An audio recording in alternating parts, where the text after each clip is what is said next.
Nakahanda ng mahigit 1,000 sundalo ng Armed Forces of the Philippines Visayas Command o BISCOM para sa darating na barangay at sangguniang kabataan elections sa Negros Oriental. Ito ang inihayag ni BISCOM Commander Lieutenant General Benedict Arevalo matapos i-anunsyo ng Commission on Elections o COMELEC na tuloy ang halalan sa Negros Oriental pero isa sa ilalim sa COMELEC control ang probinsya dahil sa matinding labanan sa politika.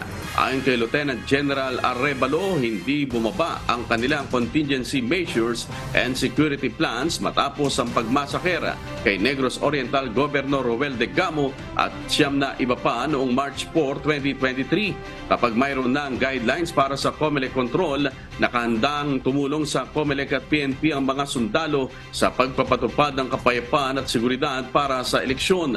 Makikipag-ugnayan anyang AFP sa mga PNP para maging synchronized ang kanilang deployment at security plan. Tuloy-tuloy pa rin sa ngayon ang checkpoint at security patrol sa iba't ibang lugar sa probinsya. 2 kandidato naman sa Vice City Negros Oriental ang inisyuhan ng COMELEC ng show cause order dahil sa premature campaigning at vote buying.